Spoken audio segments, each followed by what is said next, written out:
پڑھیے الصلاۃ والسلام علیک یا رسول اللہ وعلی آلک واصحابک یا حبیب اللہ، الصلاۃ والسلام علیک یا نبی اللہ وعلی آلک واصحابک یا نور اللہ۔ درود پاک پڑھنے کے بے شمار فضائل و برکات ہیں۔ پاک علیہ الصلوۃ والسلام کا ایک اور فرمان سنیے۔ اللہ عز و جل کے کچھ فرشتے ہیں جو خاص نور سے پیدا کیے گئے ہیں، وہ صرف جمعے کی رات اور جمعے کے دن زمین پر اترتے ہیں، یعنی وہ صرف جمعرات اور جمعے کے دن زمین پر آتے ہیں۔ ان کے ہاتھوں میں سونے کے قلم، چاندی کی دواتیں اور نور کے کاغذ ہوتے ہیں۔ صرف نبی پاک علیہ الصلوۃ والسلام پر جو درود پڑھا جاتا ہے اس کو لکھتے ہیں۔ اللہ جمعرات کی رات فضول باتوں میں گزارنی ہے، جمعہ کا دن کھیل کود میں گزارنا ہے۔ یہ خاص وقت ہے درود پڑھنے کا، یہ خاص وقت ہے نبی پاک کی بارگاہ میں گویا حاضری دینے کا۔ صلو علی الحبیب صلی اللہ تعالی علی محمد صلی اللہ علیہ وسلم۔ قرآن اپنا امپیکٹ رکھتا ہے، قرآن اپنی تاثیر رکھتا ہے۔ بات یہ ہے کہ صحیح پڑھنے والا ہو، انڈرسٹینڈ کرنے والا ہو، دل کی دنیا بدل دیتا ہے، اور ایسے بے شمار واقعات ہیں۔ یاد رہے قرآن میں عجیب تاثیر ہے، یہ پیارا کلام دلوں کو نرم کرتا ہے، بھٹکے ہوئوں کو راہ ہدایت دیتا ہے۔ اس میں اگلے پچھلوں کی خبریں ہیں، یہ اللہ پاک کی مضبوط رسی ہے، یہ حکمت والا کلام ہے۔ حدیث پاک میں ہے قرآن کی برکت سے خواہشات مٹتی ہیں، قرآن کے عجائبات ختم نہیں ہوتے۔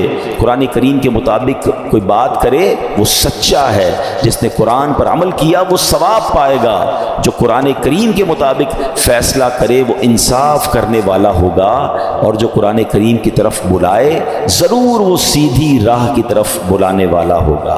ایک حدیث پاک میں فرمایا جس طرح اللہ پاک اپنی تمام مخلوق سے افضل ہے، ایسے ہی اللہ پاک کا کلام بھی باقی تمام کلاموں سے افضل و اعلیٰ ہے۔ یعنی اللہ پاک کا جو مرتبہ مخلوق میں ہے سب سے افضل و اعلیٰ ہے نا، تو کلام الہی کا جو مرتبہ ہے وہ دنیا کے تمام کلام، تمام کتابوں میں افضل و اعلیٰ وہ کلام ہے۔ سبحان اللہ، وہ رب کا کلام ہے۔ یاد رہے میرے پیارے اسلامی بھائیوں کہ قرآن مجید فرقان حمید کس طرح چھوٹی سی چند آیتوں کے ذریعے کیا کچھ ہمیں عطا فرماتا ہے۔ حضرت زید بن اسلم رضی اللہ تعالیٰ عنہ سے روایت ہے، ایک مرتبہ ایک شخص بارگاہ رسالت میں حاضر ہوا۔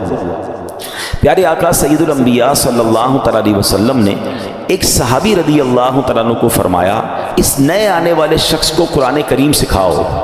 اس صحابی نے اس شخص کو سورہ زلزال سکھانا شروع کی۔ جب انہوں نے سورہ زلزال کی 7ویں آیت سکھائی تو وہ شخص کہتا بس اب مجھے کافی ہے، 7 آیتیں سیکھنی ہیں بہت ہے۔ ان صحابی نے بارگاہ رسالت میں عرض کیا کہ حضور انہوں نے صرف 7 ہی آیتیں سیکھی ہیں اور کہتے ہیں مجھے کافی ہے۔ نبی پاک علیہ الصلوۃ والسلام نے فرمایا اسے چھوڑ دو، اسے فقاہت یعنی دین کی سمجھ مل گئی ہے۔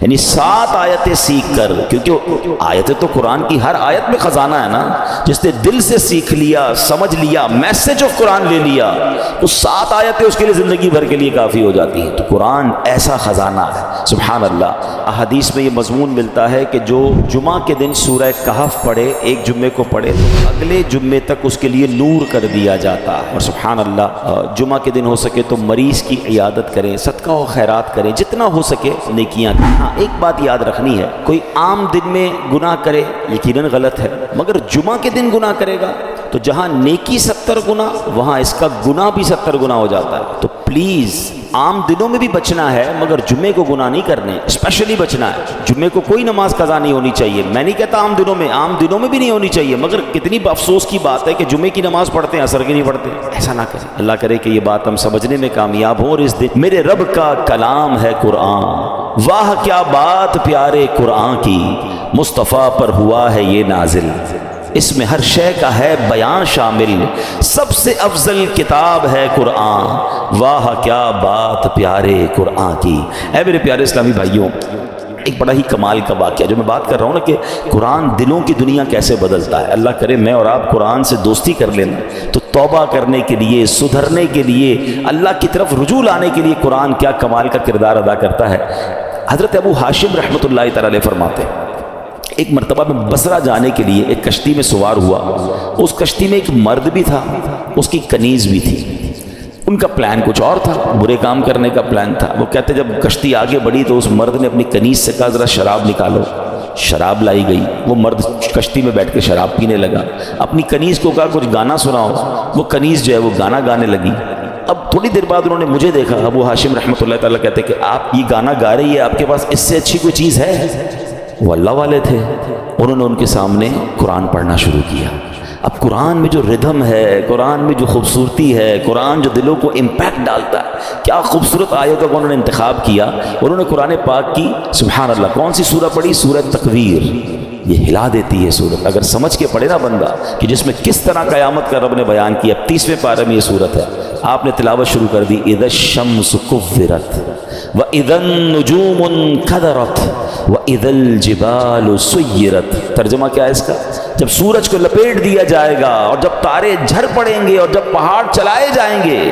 ان آیات کو سن کر وہ شخص رونے لگا، جو شراب پی رہا تھا وہ فوراً کپ کپی آگ تاری ہو گئی، رونے لگا۔ حضرت نے جب یہ آیت تلاوت کی وَإِذَا الصُّحُفُ نُشِرَتْ، اور جب نامہ اعمال کھولے جائیں گے، تو وہ کہنے لگا اے کنیز میں تجھے اللہ پاک کی رضا کے لیے آزاد کرتا ہوں، اس شراب کو بہا دو۔ پھر اس نے مجھے قریب بلایا اور کہنے لگا میرے بھائی تم کیا کہتے ہو، کیا اللہ پاک میری توبہ قبول فرمائے گا؟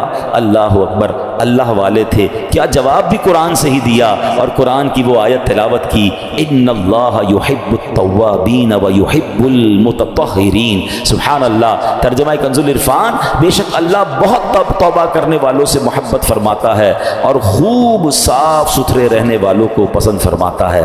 بس اس شراب پینے والے گانے باجے میں منہمک شخص نے جب یہ سنا کہ رب توبہ کرنے والوں کو قبول فرماتا ہے، محبت فرماتا ہے، چلتی کشتی میں اس بندے نے اللہ سے توبہ کر لی۔ تو اے میرے پیارے اسلامی بھائیوں، قرآن اس طرح دلوں پر اثر ڈالتا ہے۔ یاد رہے قرآن کا ایک نام حکمت بھی ہے، یعنی یہ وہ کتاب ہے جس کو پڑھنے سے حکمت و دانائی ملتی ہے۔ قرآن کریم کا ایک نام صراط مستقیم ہے، یعنی وہ کتاب ہے جو بھولے بھٹکوں کو سیدھے رستے کا مسافر بناتی ہے۔ قرآن کریم کا ایک نام نور ہے، یعنی وہ عظیم کتاب ہے جو نور بانٹتی اور دلوں کو روشن کرتی ہے۔ ایک صحابی رسول ہیں حضرت ثابت بن قیس رضی اللہ تعالیٰ، ان کا گھر جو ہے وہ رات بھر چمکتا رہتا تھا، روشن رہتا تھا۔ آج کل تو ہمارے گھروں میں لائٹیں ہوتی ہیں، اس زمانے میں تو لائٹیں نہیں ہوتی تھی، لوگ رات کو چراغ بند کر دیتے تھے کیونکہ رات کو لائٹ کی ضرورت نہیں ہوتی تھی۔ تو لوگ حیران ہوتے تھے کہ حضرت ثابت بن قیس کا گھر کیوں چمکتا ہے۔ سرکار دو عالم علیہ الصلوۃ والسلام کی بارگاہ میں گئے کہ حضور رات بھر ثابت بن قیس کا گھر جگمگاتا ہے۔ اچھا صحابہ بھی کمال کے تھے نا، whenever they want to ask something, any unusual thing، وہ کہیں اور نہیں جاتے تھے، وہ جناب رسول اللہ صلی اللہ علیہ وسلم کی بارگاہ میں جاتے تھے۔ ان کو پتا تھا یہاں سے بڑا پیارا جواب مل جائے گا۔ سرکار دو عالم علیہ الصلوۃ والسلام نے فرمایا یقیناً ثابت بن قیس رات کو سورہ بقرہ کی تلاوت کرتے ہوں گے۔